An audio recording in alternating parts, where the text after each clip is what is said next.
Vous m'entendez? Alors, bonjour à toutes et tous. Alors, tout d'abord, je vous demande de bien vouloir me pardonner mon absence parmi vous, mais je suis une angoissée du virus. Donc, voilà. Donc, avant de vous faire ce que j'espère être un exposé scientifique, je voudrais dire quelques mots de ma rencontre avec Jean Vercourt. Après mon baccalauréat, alors ça remonte à quelques années, je suis arrivée à la fac de Lille pour faire pour travailler sur la physiologie animale. Et là, quelle ne fut pas ma surprise, j'ai eu une prof de bio qui était vraiment nullissime et qui m'a vraiment écœurée de la bio. Et par contre, j'ai eu un prof de géol qui était absolument magique. C'était Jean Dercourt. Quand on sortait des cours de géol, et on avait l'impression d'être intelligent et d'avoir tout compris au film. Donc ça, c'était extrêmement gratifiant. Et donc là, je me suis dit, on va allier les deux, la géologie et la bio. Et je me suis décidée à faire de la paléontologie. Donc, j'ai fait mes études sur les ostracodes, dont je voulais vous parler aujourd'hui, qui sont des petits crustacés millimétriques.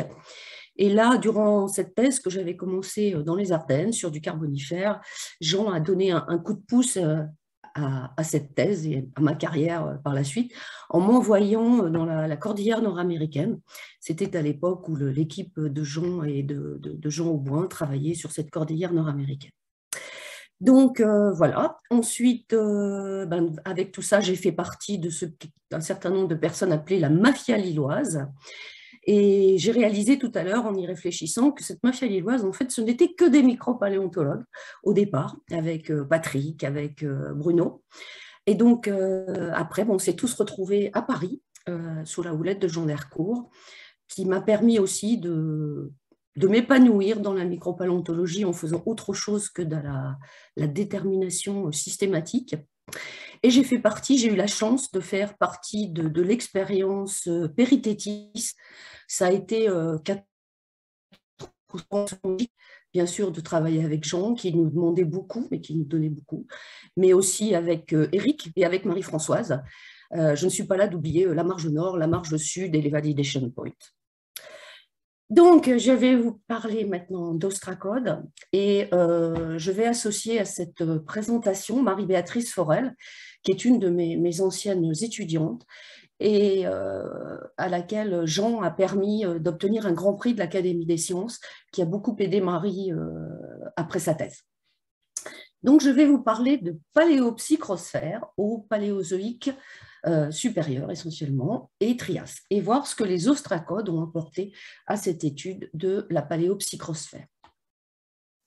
Alors, hop, pourquoi ça ne marche pas? Je ne sais pas. Ça y est. Alors, vous savez tous que l'océan actuel possède plusieurs couches. Nous avons donc la couche supérieure de l'océan, qui est la thermosphère, qui est une couche supérieure qui a des températures variables en fonction de la latitude et en fonction des saisons. Et cette thermosphère est séparée de la couche profonde, la psychrosphère, qui a une température constante aux alentours de 4 degrés, et qui est un environnement profond, calme, bien oxygéné, et donc assez froid. Et ces deux ensembles sont séparés par la thermocline. Alors cette thermocline, elle remonte à des profondeurs différentes en fonction, là aussi, des saisons et de la latitude.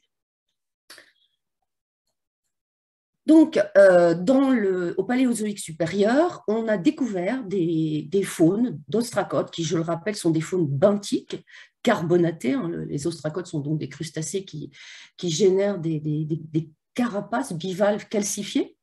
Et donc, on reconnaît différents types d'assemblages au Paléozoïque supérieur, donc des assemblages que l'on a appelés des méga-assemblages dits de Leffel, donc qui ont des morphologies tout à fait particulières, et en opposé, on a ce qu'on appelle le méga-assemblage de Thuringe, qui est composé de carapaces qui possèdent des caractéristiques tout à fait particulières et qu'on arrive très bien à reconnaître. Alors, ces carapaces sont extrêmement fines, elles possèdent des grandes épines, comme vous pouvez le voir ici, ou encore sur ces spécimens ici à la droite de l'écran. Alors cet assemblage, il a été défini en 1975 par Gerhard Beckert comme une association particulière d'ostracodes marins benthiques, caractérisée par cette morphologie tout à fait remarquable des carapaces. Alors donc, Beckert avait nommé cet assemblage écotype de Thuringe, puisque sa première description, ça avait été en Allemagne, en Thuringe. Ensuite, un peu plus tard, en 1985, Heinz Kosuhr l'a appelé paléopsychrosphérique, en relation avec la paléopsychrosphère actuelle.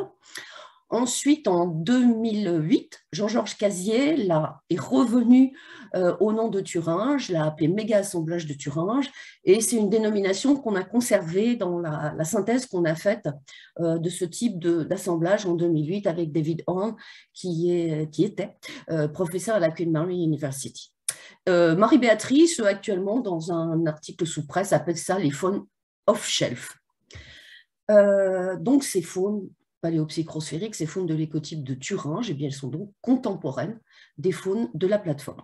Alors, ce qui est important de noter, c'est que ces ostracodes du méga-assemblage de Thuringe sont pratiquement toujours retrouvés silicifiés. C'est bien sûr une silicification secondaire. Francis Lethiers, mon maître, qui lui aussi venait de Lille, donc notre mafia lilloise, en 1998 a reconstruit l'histoire de la psychrosphère mondiale qui n'a pas toujours existé. Donc la psychrosphère actuelle, qui existe actuellement, elle a débuté à l'Éocène par l'ouverture progressive de l'Atlantique Nord, qui a permis aux eaux froides de l'Arctique de descendre dans l'Atlantique et aux eaux froides de l'Antarctique de remonter dans l'Atlantique Sud. Et cette psychrosphère actuelle s'est installée définitivement à partir de l'Oligocène. Alors, avant l'Oligocène, on ne connaît pas de faune psychrosphérique. Donc, on pense que ces faunes psychrosphériques qui composent la faune d'ostracode actuelle profonde seraient dérivées d'espèces néritiques qui se seraient adaptées à l'étage glacial pour constituer la faune psychrosphérique actuelle. Alors, Francis a mis en évidence aussi, grâce aux ostracodes, que cette psychrosphère aurait fonctionné 2 fois avant l'actuelle. Une première fois au Paléozoïque inférieur, en particulier à l'Ordovicien, dans l'océan Iapetus et dans l'océan Réique. Et une seconde fois au Carbonifère supérieur, Permien inférieur, dans la Paléothétis. Donc là aussi, les lignées qui ont disparu au cours du Dévonien, puisque dans les études de Francis, on n'avait pas de faune paléopsychrosphérique dans ces âges, seraient là encore issus de faunes néritiques qui se seraient progressivement adaptées à cet écotype, à cet environnement de mer plus profond. Donc, dans les travaux de Francis, le contrôle climatique était évident et le contrôle de la mise en place de la psychrosphère ne pouvait se faire qu'avec les grandes glaciations qui donnaient naissance aux courants froids profonds. Alors, où en sommes-nous maintenant en 2021 ? Alors, ce qu'il faut bien comprendre, c'est qu'on a très peu de milieux sédimentaires qui sont profonds, qui sont préservés. Alors, quand on les a, en fait, ils sont assez mal préservés. Donc, à chaque fois qu'on retrouve ces faunes d'ostracodes profonds, ce sont vraiment des préservations exceptionnelles. Alors, on va essayer de remonter un peu le temps et l'espace pour voir où on retrouve ces faunes. Alors, on commence, les toutes premières, elles sont à l'Ordovicien supérieur et au Silurien. Donc, vous voyez ici ces faunes qui sont là encore avec de grandes épines. Alors, les toutes premières, ce sont celles qu'on va trouver dans le Silurien de Gotland. Et ensuite, on va en trouver à l'Ordovicien en Allemagne. Donc, nous sommes dans l'océan Iapetus, en bordure de l'océan Iapetus. Nous allons continuer notre ascension dans le temps pour arriver cette fois au Dévonien inférieur et moyen, là où les faunes d'ostracodes profonds sont bien connues. Donc toujours, vous pouvez voir ici ces ornementations tout à fait particulières de ces faunes profondes, soit avec des carapaces extrêmement effilées, soit avec des carapaces qui possèdent des grandes épines. Alors, le méga-assemblage de Thuringe au Dévonien inférieur et moyen, on va le rencontrer en Espagne, en France, en Allemagne, donc ici sur la bordure est de leur Amérique. On va les rencontrer également au Maroc et en Algérie, donc sur plutôt la marge nord du Gondwana. Également un point en Oyo, ici donc plus sur la bordure sud de l'Amérique, et un point ici en Chine du Sud. Donc on voit que ces faunes du méga-assemblage de Thuringe, eh bien, elles sont en bordure de l'océan Réique ou encore aux bordures de la Paléothétis. Et souvent, ces assemblages sont mélangés avec des faunes moins profondes, des faunes néritiques. Donc, un peu mélanger tous ces ensembles. On continue, on arrive maintenant au Dévonien supérieur, Carbonifère inférieur, dans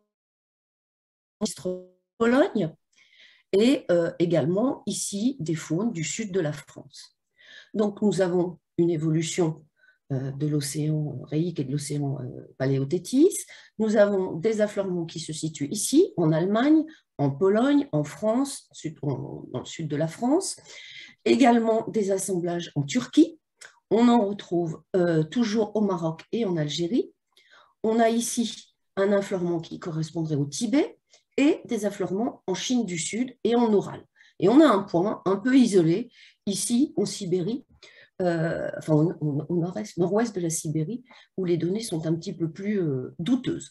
Donc on voit que là encore, nous sommes en bordure de l'océan Réique et sur le pourtour de la Paléothétis, avec un point possible dans l'océan Panthalassique.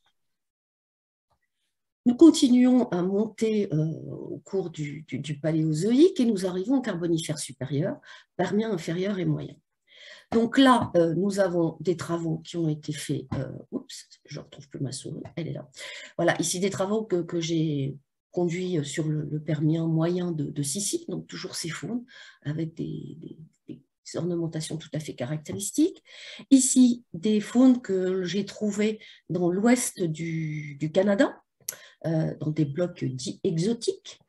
Ensuite, vous avez d'autres exemples ici sur la droite qui sont des exemples qui viennent du Japon, de Thaïlande, pardon, et ici en dessous, une étude que j'ai menée avec Tanaka sur le Japon. Et ici, des faunes de Timor, ici en haut. Donc, nous avons ici encore des faunes ici en bordure de l'ouest de la Paléothétis, en Espagne, dans les Alpes autrichiennes, en Sicile. Nous avons un affleurement ici à Timor, un affleurement ici en Thaïlande, ici l'ouest du Canada, et l'affleurement japonais qui est placé sur cette carte à cet endroit. Mais bon, tout le monde sait que à cet âge-là, la position du Japon est quand même, reste encore un peu sujette à caution. Donc, des affleurements, toujours dans la bordure de la Paléothétis, et quelques points dans l'océan Pantalassa. Nous continuons à monter et nous sommes ici au Permien terminal, juste avant les événements de la limite Permien-Trias.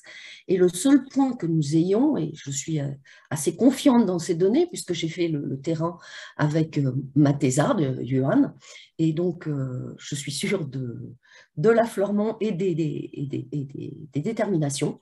Donc on a un point ici, en Chine du Sud, et c'est le seul qu'on ait pour le Permien terminal.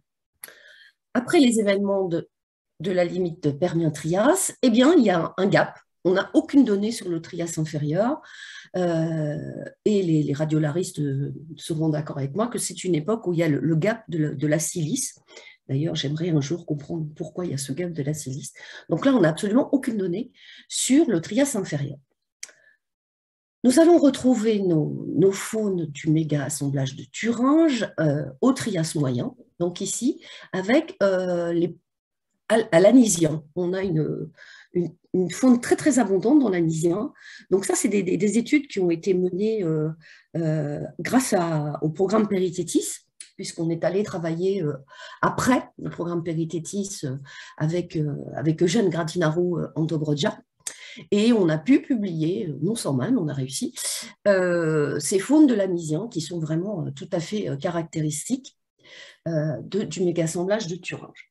Ensuite, on a aussi des données sur le ladinien de Hongrie. Donc, on va avoir ici, donc là, la pongée est complètement fermée, et on a des données ici, donc en Hongrie, à Chios, en Turquie. On en a aussi en Roumanie Et on en a sur les blocs, dans les blocs cimériens, essentiellement avec des données au Népal et à Spiki. Donc, nous sommes toujours en bordure de l'océan Paléothétis, et pour ces 2 points ici, qui, eux, sont plus ouverts sur l'océan Néothétis. Nous arrivons maintenant au Trias supérieur, c'est-à-dire au Carnien, et ça, c'est le travail très, très récent de Marie-Béatrice, qui a été publié ces dernières années. C'est donc du Carnien. Et là, c'est vraiment exceptionnel. On a retrouvé ces faunes avec des grandes épines qui sont aussi donc, caractéristiques de ces milieux profonds. Donc, c'est un point qui est situé ici. Donc, c'est la Slovénie et la Turquie, limite entre la Paléothétis et la Néothétis à cette époque-là. Et pour terminer, le Trias supérieur, là aussi, c'est un travail très récent de Marie-Béatrice sur des données qui viennent de Mer Noire, en Roumanie, où là aussi, elle a retrouvé ces faunes tout à fait particulières. Ici, vous avez quelques ostracodes, les rares, qui sont pélagiques ou nectobenthoniques, donc, qui sont des faunes relativement rares, puisque d'habitude, l'essentiel des ostracodes sont benthiques. Et là aussi, à la limite entre la Paléothétis ou la Néothétis. Alors, qu'est-ce qu'on va faire maintenant avec ces très jolies petites bêtes? Eh bien, on va les utiliser pour caractériser la paléobathymétrie. Alors, les ostracodes étant des organismes benthiques, ce sont de piètres biochronomètres. La résolution stratigraphique n'est pas terrible. Par contre, ce sont de très bons indicateurs, donc des conditions sur le fond. Et en particulier, on peut les étudier pour avoir une idée de la bathymétrie. Et c'est un modèle que Francis Lethiers a défini en 1991 avec Daniel Raymond. C'est un modèle qui est très simple, mais qui fonctionne très bien. Donc, en fait, on va faire des diagrammes triangulaires en mettant ici les espèces caractéristiques du méga-assemblage de Thuringe. Ici, on va mettre un groupe, c'est le groupe des Berdia, mais ça, on s'en fiche un peu du nom, qui est un groupe qui, écologiquement, se situerait plutôt sur la plateforme externe. Et ici, les autres espèces néritiques qui seraient donc plus proches de l'écotype de l'Eiffel. Et donc, quand on a plus que 50% de ces espèces, de ces morphologies, disons, on va se situer à l'étage basial, voire abyssal. Quand on est situé entre 50% de ces espèces profondes et 15%, on est sur la partie externe de la plateforme, voire sur le talus supérieur. Et puis quand on est en dessous de 15%, eh bien, on est plutôt dans de la plateforme interne ou de la zone littorale. Alors, à titre d'exemple, je vais vous montrer une étude qui avait été faite justement par Francis Lethiers et Daniel Raymond en 91. Donc, sur ce type de diagramme triangulaire, ils ont reporté des assemblages du Faménien au Dinoncien dans la Paléothétis. Donc, les premiers échantillons, les plus anciens du Faménien, qui sont ici représentés par ces triangles rouges, on est au-dessus des 50% que j'évoquais tout à l'heure, et donc ils les situent ici, en dessous de la thermocline. Les échantillons un peu plus récents, qui vont donc être à la base du Carbonifère, ce sont des triangles jaunes, ils les mettent au-dessus de la thermocline, puisqu'avec moins de 50%, entre 50 et 15% d'espèces profondes. Et puis les derniers échantillons, ceux du Dinoncien, vous voyez, ils sont ici sur la ligne des 0% d'espèces psychrosphériques ou du méga-assemblage de Thuringe, donc ils sont vraiment sur la plateforme interne. Et donc on met en évidence au cours du temps, entre le Faménien et le Dinoncien, dans cette zone de la Paléothétis, une diminution très nette de la bathymétrie. Donc, on met en évidence une régression dans cette zone au cours de cet épisode du Faménien Dinoncien. Alors, comme je vous l'avais dit tout à l'heure, Francis, quand il a fait sortir son modèle en 98, eh bien, il y avait vraiment des grandes coupures avec les suites à la présence des faunes profondes. Et bien maintenant, quand on se rend compte de où on en est maintenant, ben on a des faunes profondes pratiquement sur toute la série du Permien jusqu'au Triassique supérieur, au Trias supérieur. Donc ici, à la base du Permien, on est avec la glaciation gondwanienne, donc là, il n'y a pas de souci. Ici, on a un gap de données sur le rhodien, donc on n'a pas d'informations. On a retrouvé ces faunes profondes ici au Wardien, donc c'est-à-dire au Permien moyen. On a un manque d'informations au Capitanien. On en a retrouvé au Wischiapangien, c'est-à-dire au Permien supérieur. Voilà, ce sont les données. Donc ici, nous retrouvons au Trias inférieur le gap de la silice, et après, on en retrouve dans tous les étages jusqu'au Carnien et maintenant jusqu'au Rétien. Donc, eh bien voilà, il va falloir qu'on explique tout ça parce qu'après le Coumbrien, après le Permien inférieur, on n'a plus de calotte glaciaire. Donc, on s'est vraiment beaucoup creusé la cervelle pour savoir comment on allait pouvoir interpréter ces données, où l'on va avoir des eaux qui, à la surface du globe, ont des moyennes qui sont extrêmement élevées. Données qui ont été faites par l'équipe de Fung et al. En 2020, qui donnent une courbe, ici en bleu, de la température. Donc, vous voyez qu'au cours du temps, donc ici, nous sommes aussi souraliens, on a des températures moyennes. Donc, j'ai remis ici à 15 degrés, qui est la température moyenne actuelle à la surface du globe, donc avec des glaces au pôle. Et vous voyez que très vite, la température atteint des valeurs, mais qui sont énormes, en particulier ici au Trias, où on atteint des 25-30 degrés de température moyenne. Donc, ce maximum ici de température au Trias. Donc, il va falloir qu'on cherche une explication pour savoir comment on peut avoir des faunes profondes de milieu froid alors qu'on n'a absolument plus de glaciation reconnue sur des indices géologiques. Donc, c'est ce que je vous disais, la présence des calottes glaciaires était considérée comme obligatoire pour avoir ces circulations d'eau froide profonde.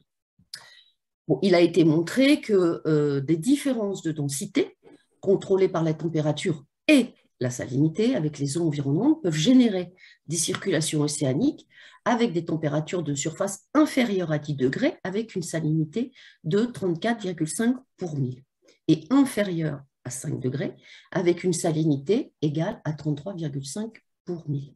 Donc ça, c'est quelque chose qui avait été montré par Wild et Berry en 1984. Quand nous avons travaillé avec Devon pour comprendre comment on faisait pour avoir des faunes profondes au Dévonien supérieur, il n'y a plus de calotte glaciaire à cette époque, on s'est beaucoup intéressé à la modélisation du climat qui a été faite en 2014, sur cette modélisation du climat qui a été faite au Dévonien supérieur et qui indiquait que les températures des eaux de surface en hiver sont inférieures à 10 degrés aux latitudes supérieures à 70 degrés nord dans l'hémisphère nord et 75 degrés sud dans l'hémisphère sud. Cela implique des glaces de mer saisonnières au nord de 70 degrés nord et au sud de 80 degrés sud. Et donc, ces glaces saisonnières de mer génèrent des possibles centres de plongement, ce qu'on appelle de façon pas très élégante des dongwelling, où des courants froids profonds ont pu se former. Donc, c'est ce que l'on a utilisé pour essayer de comprendre une circulation océanique sans calotte glaciaire. Et donc, ici, vous avez ici représenté par ces pastilles grises des cellules de Dongwelling. Alors ça, ce n'est pas nous qui les avons faites, hein, c'est la reconstitution. Et donc, ces cellules de Dongwelling génèrent des courants profonds, des courants ici, des courants froids, qui vont ensuite qui vont remonter ensuite le long de couloirs et pouvoir donner des conditions favorables au développement de ces faunes profondes, froides, même dans des périodes où il n'y a plus de calotte glaciaire. Et donc ici, ça c'est une carte du Dévonien terminal et qui permet d'expliquer pourquoi on a des faunes du méga-assemblage de Thuringe dans des périodes où il fait très chaud en surface.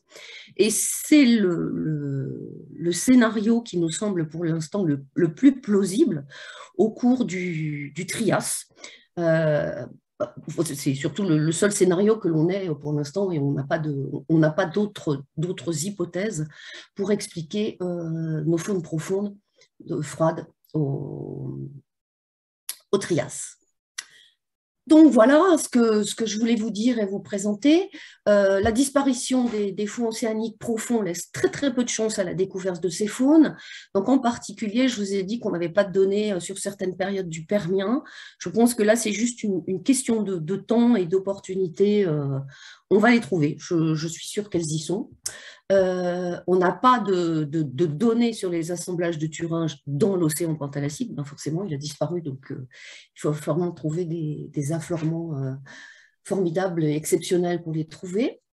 Les faunes profondes sont reconnues tout au long du Permien et tout au long du Trias, jusqu'au Carnien et même jusqu'au Récien maintenant, malgré l'augmentation considérable de la température en surface.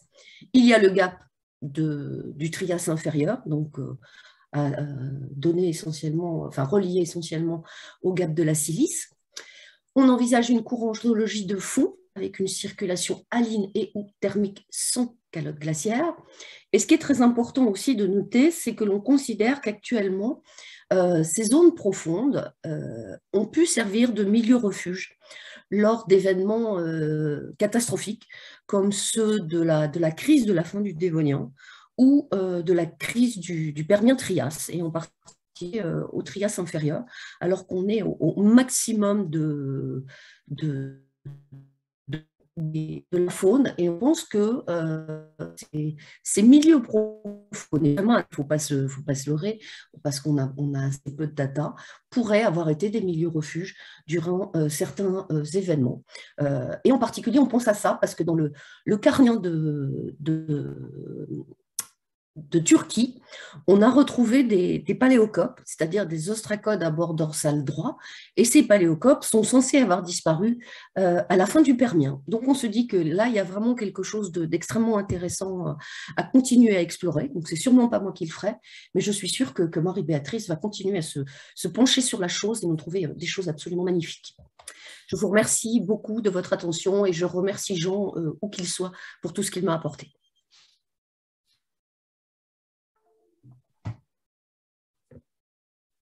Je ne t'entends pas, François.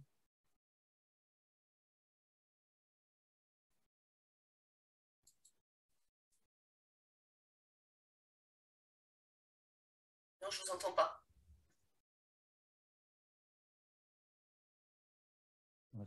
Voilà, ça y est.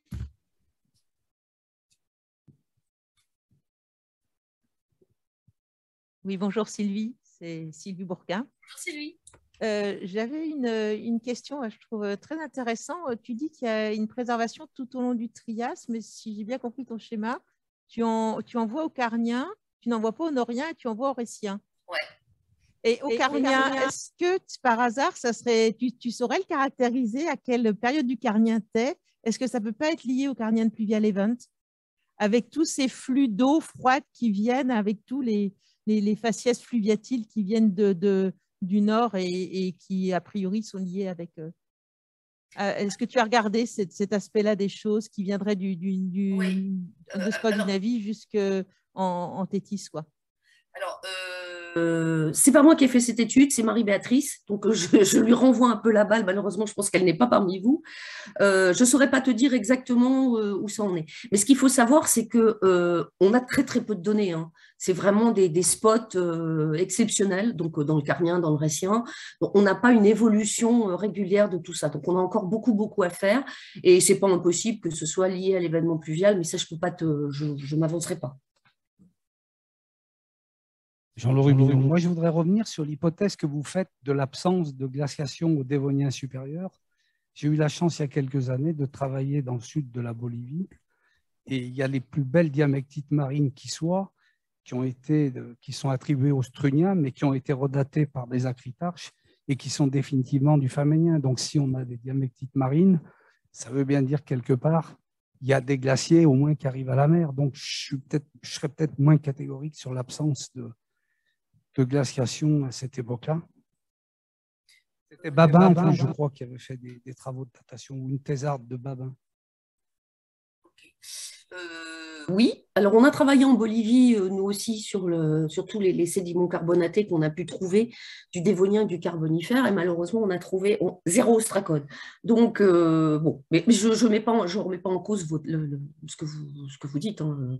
Il est possible qu'effectivement, on ait des glaciations en Amérique du Sud. Et juste par simple curiosité. Oula, il faut que je coupe mon micro parce que ça résonne.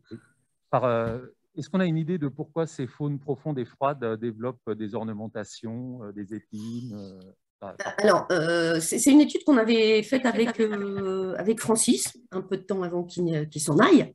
On émet l'hypothèse que c'est pour augmenter la surface d'échange avec le milieu pour capter le plus possible d'oxygène. Parce qu'en fait, toutes les ornementations, elles sont creuses, si tu veux. Les épines sont creuses, donc ça augmente les surfaces entre le corps de l'ostracode et le milieu ambiant pour capter plus d'oxygène. C'est une hypothèse, hein.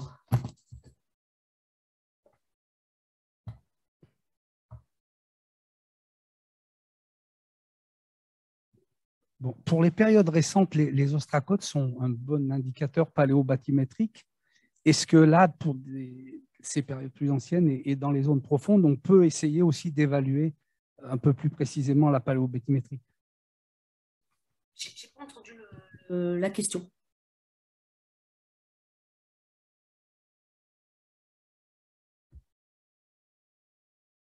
Là, j'entends pas. J'entends plus. Vous m'entendez? Oui. Est-ce qu'on peut utiliser les ostracodes donc, de cette microsphère de la même manière qu'on utilise les ostracodes pour les périodes plus récentes dans les environnements moins profonds pour estimer la paléobathymétrie? Ah oui, oui, tout à fait. Et il y a quel degré de précision? Ah ben, je sais pas, mais tout ça, c'est toujours très relatif, hein. On a énormément de données, bien plus de données sur le milieu nérétique sur la plateforme continentale. Alors là, toute la série du Paléozoïque depuis l'Ordovicien est caractérisée par les ostracodes.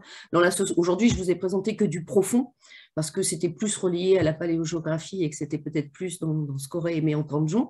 Mais effectivement, on estime de façon assez précise les variations de bathymétrie avec les ostracodes néritiques peu profonds. Je ne sais pas si c'était la question, mais... Merci Sylvie, on va peut-être s'accorder 5 minutes de pause. Ça voilà. marche. On va aérer aussi la salle. Ouais, il faut. Puis, réinstaller en configuration. À bientôt. Merci beaucoup. Merci beaucoup Sylvie.